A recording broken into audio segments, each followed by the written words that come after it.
It was Halloween night, 2023, and I remember thinking how badly I just wanted the day to end. I'd been on my feet since early morning, running a full-day community event that felt like it never slowed down. Kids everywhere, parents everywhere, noise, laughter, chaos, costume contests, games, candy, and a dodgeball match that somehow turned into a full-blown war between adults and children. It was fun, sure, but by the end of it, I was drained in a way that sits deep in your bones. By the time I got home, it was just after 6. I tossed my keys on the table, kicked off my shoes, and collapsed onto the couch. I didn't even bother turning on the lights. The house was quiet, and that silence felt earned. I had maybe been sitting there for an hour when my phone rang. It was my younger sister, Maya. I almost didn't answer, but something told me I should. "Hey," I said, already knowing what was coming. "Please tell me you're not busy," she said, skipping any kind of greeting. I sighed. "Define busy." She didn't hesitate. "Can you take me and Noah trick-or-treating?" I closed my eyes. There it was. Maya was 15, Noah, my nephew, was 11, and apparently no one else in the family felt like stepping up that night, which meant, as usual, it landed on me. "I just got home," I said. "I know," she replied quickly, "but we're already dressed. Please, it'll just be a couple hours." I looked around my dark, quiet living room. The exhaustion was still there, heavy and stubborn. But there was something in her voice that made it hard to say no. "All right," I said finally. "Give me 10 minutes." By the time I pulled into my parents' driveway, the sun had fully set. The neighborhood buzzed with Halloween energy. Kids running around in costumes, porch lights glowing orange, decorations swaying in the cool night air. Maya opened the door before I even knocked. She had gone all out. Dark cloak, pale makeup, sharp features. She looked eerie in a way that almost didn't feel like a costume. Noah stood behind her, dressed like some kind of ice warrior, mask and all, practically vibrating with excitement. "You took forever," she said. "It's been 10 minutes. Still." We got in the car and headed toward a busier neighborhood a few miles away. I figured more houses meant more candy, and more people meant safer surroundings. At first, everything felt normal. Kids everywhere, laughter, music playing from open garages, decorations so elaborate they looked like movie sets. We went from house to house, Maya and Noah collecting candy while I hung back, keeping an eye on things. People were friendly. Some even complimented their costumes. One older guy was grilling hot dogs instead of handing out candy, insisting it was healthier. It was strange, but in a good way. For a while, I forgot how tired I was. We stayed out longer than I planned. Eventually, the crowd started thinning. Porch lights went dark one by one. The noise faded into something quieter, more distant. By the time we decided to head back, the streets felt different. Not empty, exactly, just less alive. We were about 10 minutes from the car when I noticed something that made me slow down. Across the street, in a yard with no lights on, someone was standing completely still. At first, I almost missed them. They blended into the darkness too well. But once I saw them, I couldn't unsee it. They were dressed entirely in black, hood up, face covered, no movement, no sound, just standing there, watching. I felt a shift in my chest, that quiet instinct that tells you something isn't right. "Stay close," I said quietly. Maya glanced at me. "Why? Just do it." Noah, of course, thought it was funny. "What, is it a Halloween scare or something?" "Don't look directly," I added, ignoring him. "Just stay near me." We kept walking. I tried not to stare, but I could feel it, that presence, that focus. When I glanced back again, they hadn't moved, still facing us, still watching. We reached the sidewalk leading toward the parking area where I'd left the car. I was already planning to get them inside quickly and leave. That's when I heard it. Footsteps. Heavy, fast, behind us. I turned. The same figure was now much closer. Too close. and walking directly towards us. Now I could see more, not just a costume. Tactical boots, black pants tucked in tight, a vest, gloves. The mask wasn't decorative. It was tight, seamless, like it was meant to hide everything. This wasn't someone playing dress up. This was someone prepared. "They're following us," I whispered. Maya stiffened immediately. She understood. Noah didn't. "Just keep walking," I said. "Don't stop. Don't look back." We moved faster. The footsteps matched us. Same distance, same pace. Whoever it was, they weren't trying to catch up. They were pacing us. That was worse. We reached the car. I unlocked it quickly, my hand already moving toward my back. I didn't hesitate. I turned around, pulled out the gun, and pointed it straight at them. "Stop right there," I shouted. For the first time, they reacted. Hands went up, slowly. The mask came off. It was a woman, mid-30s maybe, pale, expression unreadable. She didn't look scared. She didn't even look surprised. Just calm. Too calm. "What are you doing?" I demanded. "Why are you following us?" She tilted her head slightly, and then she spoke. "I'm an undercover officer," she said, her voice flat, almost rehearsed. "There was a report of a break-in nearby. I was checking the area." I didn't lower the gun. "That doesn't explain why you followed us." Her eyes locked onto mine. "You looked suspicious." The answer didn't make sense, not even a little, and something in her tone made it worse, cold, detached, like she was testing how much I'd believe. Behind me, I could feel Maya and Noah frozen in place, waiting.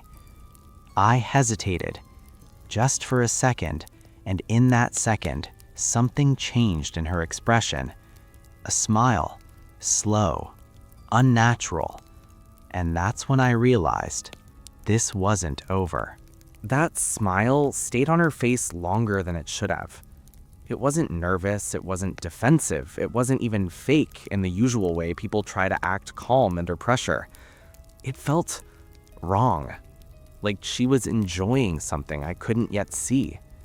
I kept the gun raised, my grip tightening as my mind tried to make sense of what was happening. If she really was law enforcement, then I was already in a dangerous situation, but nothing about her behavior matched that claim. No badge, no urgency, no radio, no attempt to de-escalate. Just that empty stare. "You're lying," I said, my voice sharper now. For a brief moment, her expression didn't change. Then her eyes flicked past me. Not at me, not at the kids, past us. That was the moment everything shifted. "Get in the car," I said quickly, not taking my eyes off her. Maya didn't argue this time. She grabbed Noah and pulled him toward the passenger side. I could hear the doors opening behind me, the rustle of movement, the sound of panic finally setting in. The woman exhaled slowly, like she had just lost interest in the conversation. Then she said something that I'll never forget. "If you didn't have that," she said, nodding toward the gun, "this night would have ended very differently for you." There was no anger in her voice, no threat, just certainty. And that terrified me more than anything else. Before I could respond, movement caught my attention from the side. Shapes. 4 of them. They stepped out from between 2 houses like they had been there the entire time, just waiting. All dressed the same. Black clothing, tactical vests, covered faces. No hesitation, no confusion. They moved with purpose. My heart slammed against my chest as everything finally clicked into place. This wasn't random. It was coordinated. I stepped back toward the car, keeping the gun trained on the woman while trying to track the others in my peripheral vision. "Get inside," I snapped. "I'm in," Maya shouted. I didn't wait another second. I backed into the driver's seat, slammed the door, and locked it immediately. My hands were shaking now, adrenaline flooding through every part of me. I jammed the key into the ignition and turned it. The engine roared to life. I hit reverse without looking. The tires screeched as the car jerked backward, cutting sharply out of the parking spot. I saw one of the figures move faster now, breaking into a run towards us. Too late. I slammed the car into drive and floored it. The street blurred as we sped away, leaving the neighborhood behind. I didn't slow down, not at the stop signs, not at the turns. I just drove. No one spoke. Not Maya, not Noah. The silence inside the car was suffocating. I glanced in the rearview mirror once. No headlights following, no shadows. But that didn't make me feel better, because the image of them standing there, watching us leave, burned into my mind.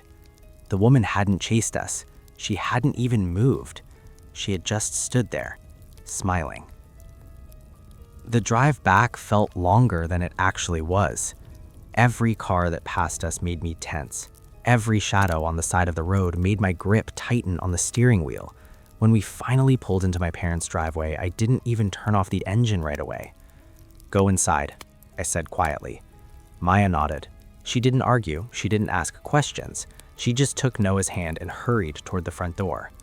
I watched until they were safely inside. Then I sat there for a moment, breathing, trying to slow my heart down, trying to convince myself it was over. Eventually, I drove home, but the feeling didn't leave. Not that night, not the next day, not even weeks later. 3 days passed before anything else happened. I was at work when my phone buzzed. Unknown number, no name, no location, just a message. I almost ignored it, but something made me open it. It was a photo. No text, no explanation, just a picture.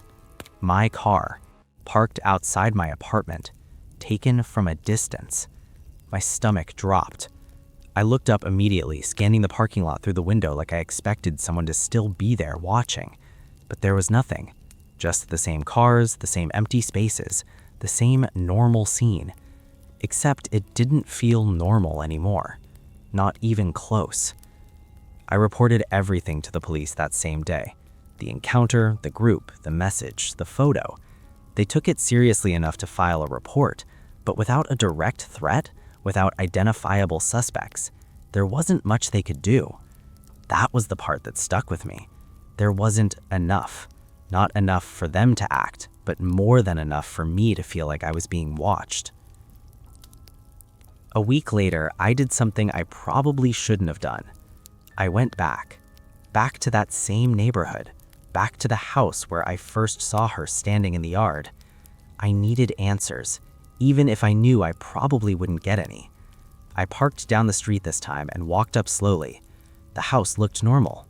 Lights on, decorations still up, nothing out of place. I knocked. A man answered. Mid-40s, tired eyes, looked like he'd just gotten home from work. "Can I help you?" he asked. I hesitated for a second. "Hey, I just wanted to ask, did anything happen here on Halloween night? Like a break-in or police activity?" He frowned. "No, nothing like that. You're sure?" "Yeah," he replied, now clearly confused. "Why?" Never mind. Sorry to bother you." I walked away feeling worse than before, because that confirmed it. Everything she said was a lie. It's been 2 years now. Nothing else has happened. No more messages, no more photos, no signs of them. But that doesn't mean I forgot. I still check my surroundings more than I used to. I still notice things other people don't. And sometimes, late at night, I think about that moment. The way she smiled. The way those others stepped out of the dark like it was all planned. And the one thought that never really leaves me. We weren't just unlucky that night. We were chosen. And the only reason we got away is because something about us made it harder than they expected. This happened during spring break of my senior year, and even now, years later, it's one of those memories that refuses to settle into something normal. At the time, I wasn't the kind of person who got paranoid easily. I like to think I was observant, maybe a little cautious, but nothing extreme. That changed after that trip. It started with a plan that didn't feel unusual at all. My girlfriend at the time, Lila, had a friend named Brooke. Brooke was the kind of person who always seemed to know where something was happening, Parties, trips, events, it didn't matter. If there was something going on, she knew about it. So when she brought up a lake house trip for spring break, no one really questioned it. According to her, a girl she knew had organized it. Some big house out near a lake, a mix of people from different colleges, mostly Greek life. The kind of thing that sounded chaotic but fun. There were 4 of us going. Me, Lila, Brooke, and Brooke's boyfriend, Daniel. Daniel drove, mostly because his SUV had the space. The trip itself took a few hours, and most of it was uneventful. Music, random conversations, stopping once for gas. Everyone was in a good mood. But I remember the last stretch of the drive more clearly than anything else. The road narrowed, the houses disappeared, and eventually it was just trees, dense ones, close together, the kind that block out more light than they should. "Are you sure this is the right way?" I asked at one point, glancing at the GPS. Brooke didn't even look concerned. "Yeah, this is what she sent me." The signal dropped not long after that. No service, no backup maps, just one long road that twisted through the woods. We drove like that for what felt longer than it should have been. Then finally, the trees broke just enough to reveal the house. And when I say house, I mean something closer to a mansion. It sat right on the edge of the lake, massive and out of place, with a wide deck wrapping around the back and a long dock stretching out over the water. It didn't look abandoned, but it didn't feel lived in either. There were already a lot of cars parked outside. Too many. I counted at least 20 without even trying. More lined up along the dirt road leading in. "That's more than she said," Lila muttered. Brooke shrugged. "Maybe more people showed up."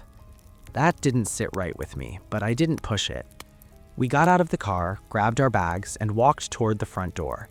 Before we could knock, it opened. A guy stepped out. Mid-20s maybe, clean-cut, calm. Too calm. "Hey," he said with a friendly smile. "You guys here for the trip?" Brooke nodded. "Yeah." "Perfect," he replied. "I'm helping organize things." There was something about the way he spoke that felt rehearsed, like he had said those exact words multiple times already. "Before you head in, we're collecting car keys," he continued. Daniel frowned slightly. "Why?" The guy didn't miss a beat. "Safety," he said. "The roads out here are rough, especially at night. People drink, things happen. It's just easier if no one's driving until the trip's over." He gestured inside. I could see a bowl on a table near the entrance, filled with keys. A lot of them. Daniel hesitated for a second, then shrugged and dropped his keys in. The guy smiled wider. "Appreciate it, man." I didn't say anything, but I made a mental note. That was the first thing that felt off. Inside, the place was just as big as it looked. Open rooms, high ceilings, glass walls facing the lake. There were people everywhere, drinking, talking, playing music. It should have felt like a party, but something about it felt scattered. Like everyone was there, but no one was actually connected. We found our room upstairs. 2 beds, a small balcony, a decent view of the water. Nothing unusual. After dropping our stuff, we went back down to join everyone else. Brooke immediately started looking for the friend who had invited her, but she couldn't find her. "Maybe she's in another room," Lila suggested. "Yeah," Brooke said, though she didn't sound convinced. I didn't think much of it at first. People lose track of each other at big parties all the time. So I grabbed a drink and headed toward a pool table in the corner with Daniel. We played a few games, talked to a couple of guys nearby. Everyone seemed normal enough on the surface, but the more time passed, the more I started noticing small things. Conversations that didn't quite line up. People introducing themselves like they hadn't met before, even though they'd been standing together for a while. Groups that felt temporary, like no one actually belonged there. At one point, I realized something that made me pause. No one knew anyone beyond the people they arrived with. Not really. There wasn't a central group, no host moving through conversations naturally. Just that same guy from the door, watching. He wasn't drinking, wasn't socializing much, just walking through rooms occasionally like he was checking on things. At one point, I saw him near the back door holding a clipboard. A clipboard? At a party? He was writing something down. That's when the unease really started to settle in. The first night passed without major events happening. Music, drinks, noise. On the surface, it was fun, but the feeling never fully went away. The next morning, I woke up earlier than everyone else. The house was quiet. Too quiet. I went downstairs, grabbed a coffee, and stepped out onto the deck. The lake was still. The air was cold, peaceful. For a moment, it felt normal again, until I noticed the table near the front door. The bowl was gone. All the keys were gone. That didn't make sense. I stood there for a second, trying to figure out if I was missing something. Maybe they moved them. Maybe it was nothing. But it stuck with me. I took a walk along the side of the house just to clear my head. That's when I saw a couple loading their bags into a car. They looked tired, quiet, like they were leaving early. I watched as they said quick goodbyes to a few people and drove off down the road. It didn't seem important at the time, just people ending their trip early. It happens. I went back inside and eventually everyone else woke up. The day picked up again. Music returned, people gathered. Things felt normal. But later that night, everything changed because I saw that same couple again, and this time, they weren't leaving. By the time we burst out of the trees, I felt like my lungs were going to collapse. The warm glow of the resort lights hit us all at once, and for a split second, everything felt unreal. One moment we were surrounded by darkness, chased by something we didn't understand, and the next we were back in a place filled with laughter, music, and people holding cups of hot chocolate like nothing was wrong. "Help!" I shouted, louder than I thought I could. A few adults turned toward us immediately. One woman dropped what she was holding. Someone asked what happened, but I couldn't even answer right away. My chest was tight, my throat dry, and my hands were shaking so badly I could barely keep hold of my flashlight. Nabil grabbed my arm, his voice cracking. "He followed us, the guy from the woods." That got their attention. Within seconds, my parents were there. My father crouched down in front of me, gripping my shoulders, asking me to slow down and explain. I could see the concern in his eyes, but there was something else too, something heavier. Fear. I told him everything, about the man during the hayride, about seeing him again near the trees, about the voice in the woods, the candy, the way he stepped closer like we were already his. Nabil backed me up completely, nodding fast, his face pale under the firelight. The mood around us shifted instantly. Conversations nearby died down. People started looking toward the tree line like they expected something to come walking out at any moment. My dad stood up and called over another man who had been sitting near the fire. They both grabbed flashlights without hesitation. "Stay here," my dad said firmly. I wanted to go with him, but the way he said it made it clear that wasn't happening. We watched as they headed toward the path we had just come from. Their flashlights cut through the darkness in long, shaky beams, disappearing into the trees. For the next few minutes, nobody really spoke. The fire crackled loudly, almost aggressively, like it was trying to fill the silence. I stayed close to my mom, gripping her arm, not taking my eyes off the woods. Every shadow looked wrong. Every movement felt like it meant something. After what felt like forever, the two men came back. They didn't find anyone. That didn't make me feel better. If anything, it made everything worse.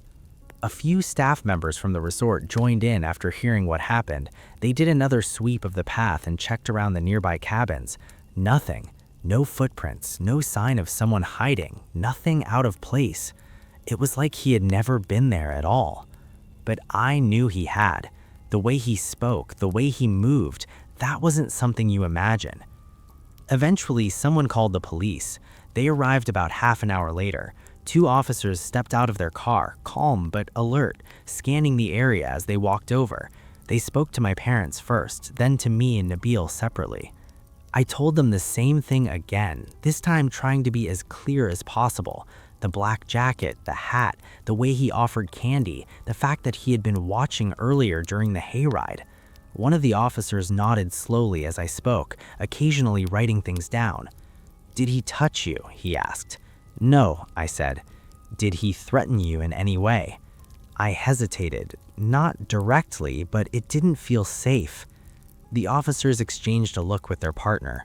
They told us they would check the surrounding area and notify nearby properties. One of them mentioned that sometimes people wander onto private resort land from nearby roads or wooded areas, especially during events.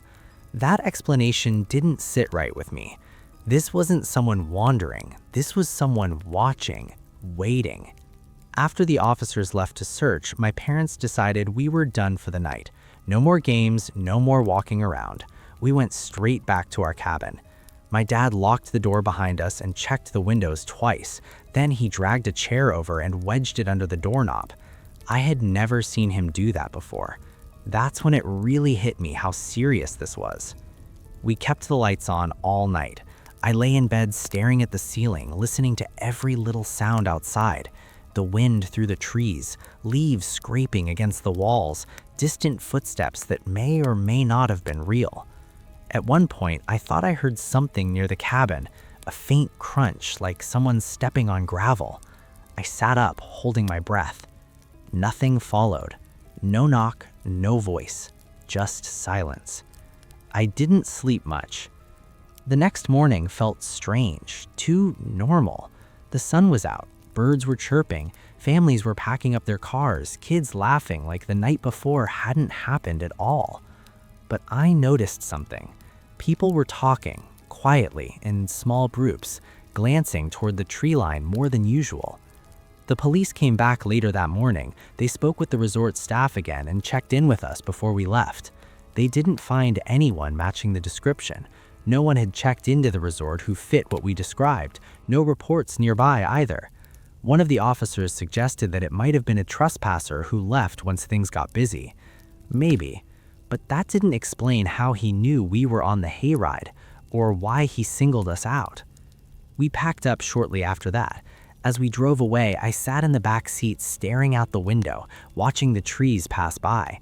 Part of me expected to see him standing there again, just outside the light, like he had been the night before, watching, waiting. He never appeared. At least, not really. For weeks after that, I kept thinking I saw him at a gas station, across the street from my school, even once near our house. Every time it turned out to be someone else, or at least I told myself it was. Nabil and I stayed in touch for a while after that. He told me he had trouble sleeping too, said he kept hearing that voice in his head. "You like candy?" Eventually, things went back to normal, or something close to it. But even now, years later, I still think about that night every time Halloween comes around. It's supposed to be fun, costumes, candy, harmless scares. But sometimes the scariest part isn't what's meant to frighten you. It's the people who blend in just enough to not be noticed until it's too late. And the truth is, if we had hesitated for even a second, if we had believed him, if we had taken one step closer instead of running, I don't think this story would have an ending at all. It was Halloween night, and I remember thinking how quiet everything felt this year. My name's Evan, I'm 29, and I usually don't get much excitement in my life anymore. Work is routine, days blur together, and even holidays don't hit the same way they used to. But Halloween has always been different for me. There's something about the air that feels slightly off, like the world is pretending to be normal for a few hours. That night, I was alone in my house on the edge of a small suburban road. Not isolated, but quiet enough that once the trick-or-treating stopped, it felt like I was the last person left in the world. My girlfriend was visiting family out of town, so I had the place to myself. I spent the evening doing the usual thing, watching a horror movie on low volume, eating leftover candy, occasionally glancing at the door whenever I heard kids pass by outside. By around 10:30 p.m., the neighborhood had gone still. Porch lights were off one by one, the occasional car passed, but even that felt rare. That's when I noticed the first knock. It came from the side door. Not loud, just a single dull tap. I paused the movie and listened. Nothing followed. I walked over, opened the door slightly, and looked outside. Empty. No footsteps, no kids running away laughing, just my driveway and the faint rustle of leaves moving across the ground. I shut the door again and told myself it was nothing. Probably a prank, Halloween kids pushing things a little too far. I went back to the couch. 15 minutes later, it happened again. This time from the back of the house. A slow, deliberate knock. My stomach tightened a bit. The back door wasn't one people usually went near. It led to a small wooden deck that barely got used. I turned off the TV. Silence filled the house almost instantly. Then I heard it. A faint metallic sound, like someone touching the door handle, slowly, testing it, not turning it fully, just enough to see if it would move. That's when I stopped breathing without realizing it. I moved quietly into the kitchen and stayed low, trying not to make any sound. My mind immediately started running through possibilities. Kids messing around, someone drunk, worst case, a break-in attempt that would stop the moment they realized someone was inside. But then I saw movement through the kitchen window. A man, crouched near the back door. He wasn't wearing a costume. That was the first thing I noticed. No mask, no playful outfit, just dark clothing, a jacket, and something in his hand that looked like a small tool or bar. He wasn't rushing. He was calm. Too calm, like he had done this before. I stepped back slowly and grabbed my phone from the counter. My hands were already shaking as I dialed emergency services and whispered what was happening. The operator told me to stay inside, lock myself in a room if possible, and avoid confrontation. I nodded, even though she couldn't see me. Then I heard it. A soft scraping sound from the side of the house. He had moved. I peeked again through the hallway window and saw him now near the basement window, crouched lower this time. He was working something under the frame. Prying, testing. I whispered into the phone, "He's trying to get in through the basement now." My voice cracked a little. The operator told me police were on the way, but I could hear it in her tone. It wouldn't be instant. That's when I heard the sound change. Glass. A sharp crack from below. He had started breaking in. My entire body went cold. I backed up into the hallway, holding the phone tighter, trying not to make noise. I didn't know where to go. Upstairs felt safer, but also more trapped. Staying downstairs meant I was closer to him. Footsteps circled the house again. Slow, measured, like he was checking every entry point. Then headlights flashed through the front window. For a moment, I almost cried from relief. Police. Red and blue lights cut across the street, filling the room with color. I heard tires stop hard outside. The moment the sirens got closer, everything outside went quiet. Then movement. Fast. I caught a glimpse through the blinds of a shadow running across my yard, cutting between the houses. One of the officers yelled something I couldn't hear clearly. I stayed frozen inside, still on the phone, watching the lights sweep across my windows. It was over. Or at least I thought it was. A few minutes later, an officer knocked on my front door. This time it felt different, real, controlled. I opened it carefully, still shaken. 2 officers stood there with flashlights scanning my yard. "He ran off," one of them said. "We saw him heading towards the back streets. We're going to search the area." I nodded, still trying to process everything. They asked me a few more questions, what he looked like, what he was carrying, if anything was stolen. I told them everything I could remember. The crowbar, the mask pushed up on his head, the way he didn't seem rushed at all. One of the officers wrote it down while the other checked around the house again. After a while, they told me I should stay somewhere else for the night if possible, just as a precaution. I agreed immediately. Before leaving, I looked back at my house from the driveway. It felt different now.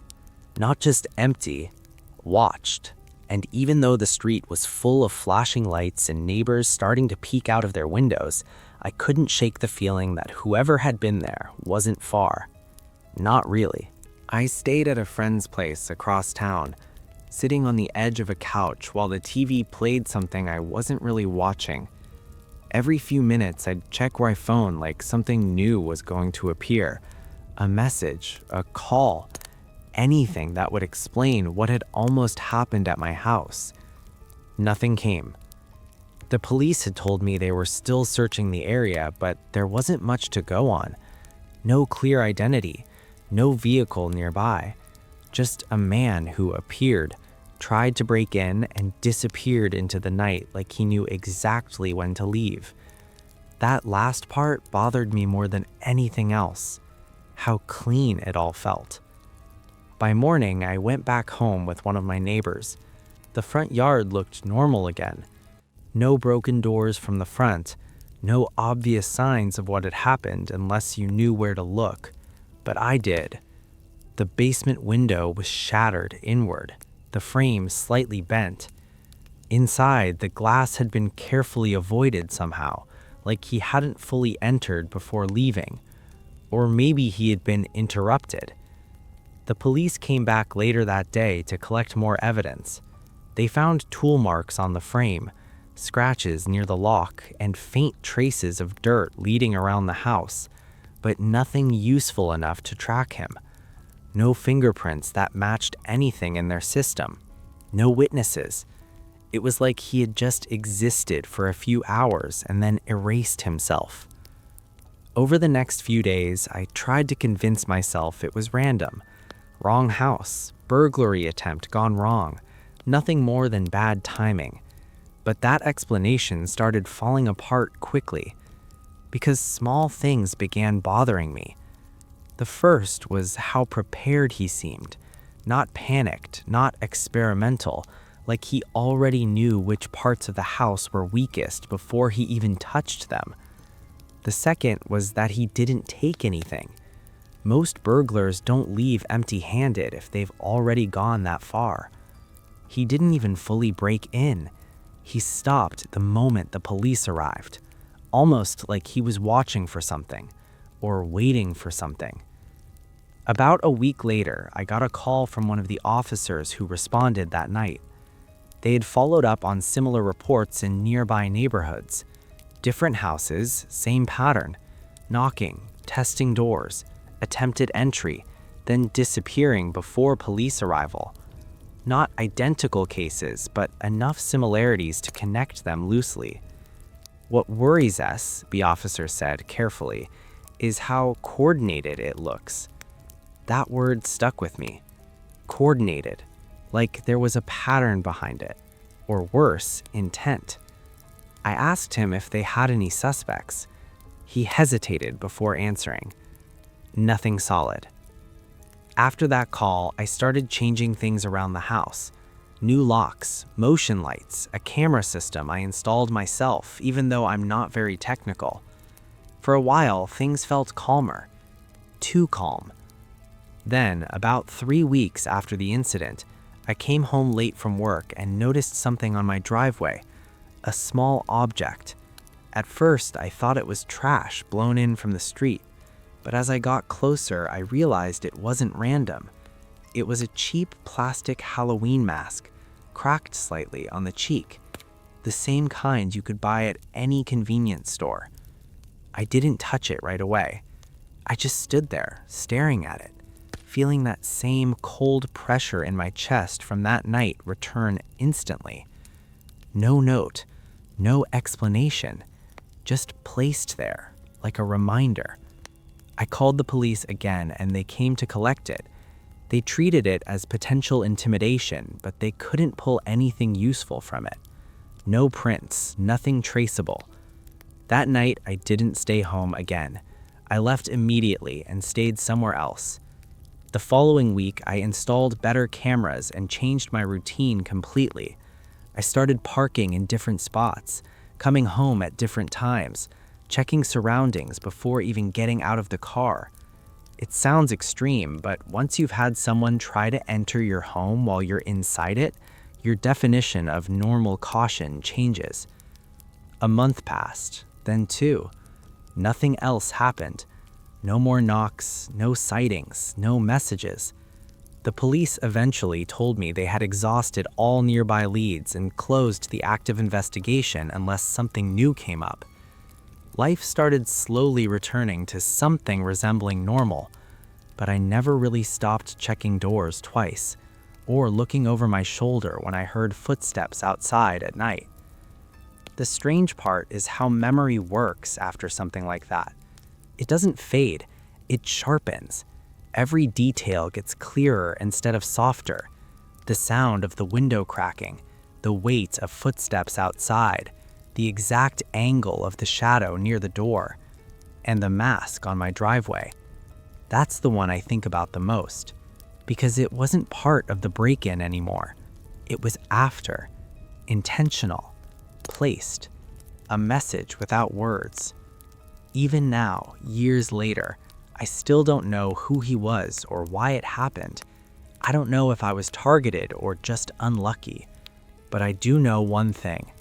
He didn't finish what he started that night. And whatever stopped him, it wasn't me being prepared. It was timing. Pure, random timing. That's the part that sticks with me the most. Not the fear, not even the break-in itself, but the fact that if things had lined up just a few minutes differently, there wouldn't have been a story to tell at all. Just silence and an unlocked door.